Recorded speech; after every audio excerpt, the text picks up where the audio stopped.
Friends, இன்றைக்கி சக்தி புளியோதரை powder வச்சு புளி சாதம் எப்படி செய்கிறதுன்னு பார்க்கலாம். இதோட ப்ரைஸ் பார்த்திங்கன்னா 28 ரூபா தான்.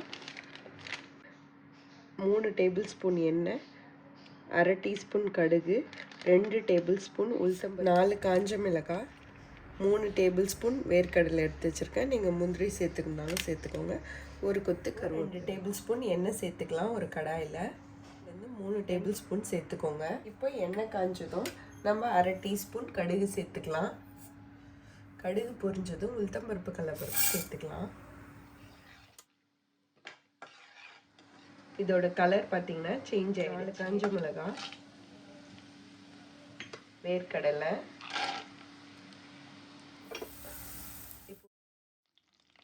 இப்போ இந்த புளியோதரை மிக்ஸை சேர்த்தாச்சு. 2 எடுத்துருக்கேன்.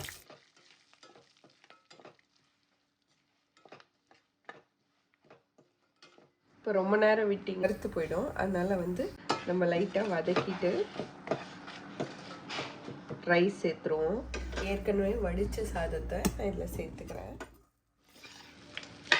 நம்ம கொஞ்சம் கொஞ்சமாக சேர்த்துக்கலாம். இதை ப்ரெஸ் பண்ணிவிட்டு 10 நிமிஷம் அட்லீஸ்ட் நம்ம இதை மூடி வைக்கணும்.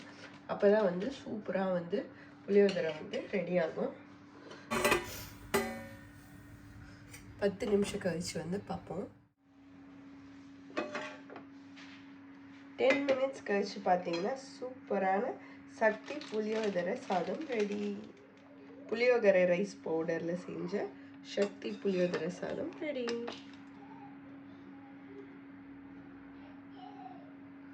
சூப்பராக இருக்குது.